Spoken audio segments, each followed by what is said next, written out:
There's the unit. We trust, hope, and pray that it's properly put back together. Obviously, a lot of dirt on this thing.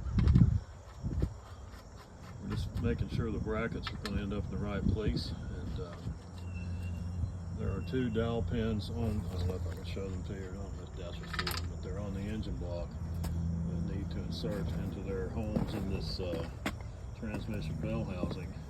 Those are very important. If you lose either one of them, the thing could miss a line and do damage to the flex plate from what I am hearing. I have plenty of carb cleaner and brake cleaner on hand. Just cleaning out parts. We did pressure wash this thing. Pressure washed all the parts and pressure washed the driveway that I'm going to be laying on here in a minute. Keep it posted.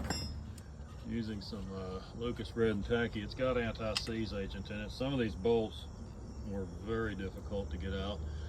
If we end up having to pull this thing again, we don't want it to be that hard. So Lucas Red and Tacky is some good stuff. You can use anti-seize, but from what I've read, this stuff has anti-seize in it.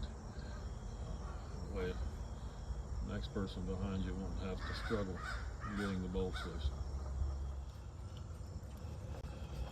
And there's the flex plate put back into place. It was recommended to check it for cracks. We did not see any.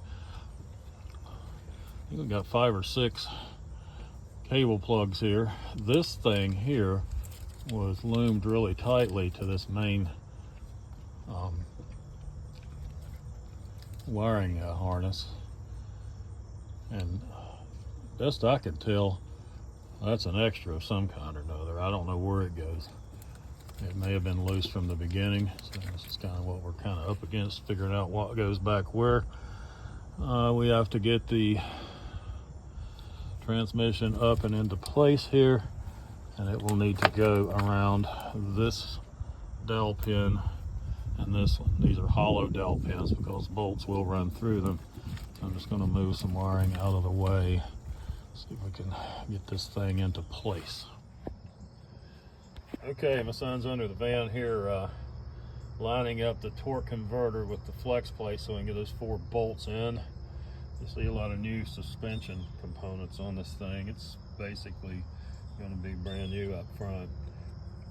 Still hoping and praying that the transmission goes in right. We did not have the torque converter fully seated when we first tried to bolt it in. Everything got bound up, so we took the transmission back out, and I think it's good now. Go ahead and reverse your drive on the ratchet so you can resist me torquing that bolt into the converter, because I can get a good bit of torque on it, but I'm going to need you to put pressure on it the other way so I can torque it.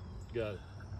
Okay, we have just had to remove this transmission because the crank would not turn. It was kind of in a bind.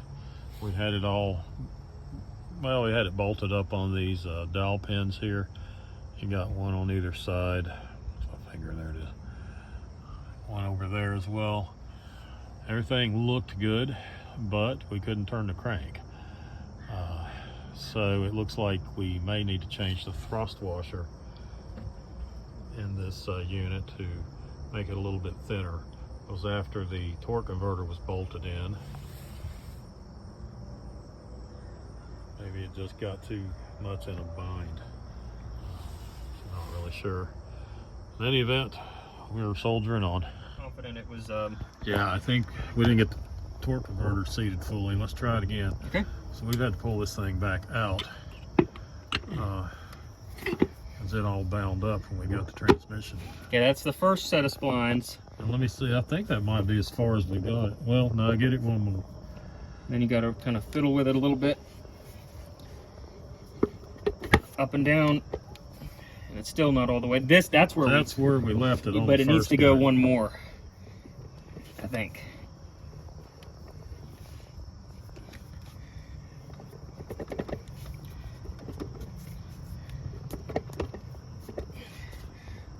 It definitely has got a little further to go. I agree. There we go. There, did you hear how that sounded? She went on home right there. Yeah, so that was our problem before, is we only had it to that second ledge where it wants to to catch. We live it and learn it. But now.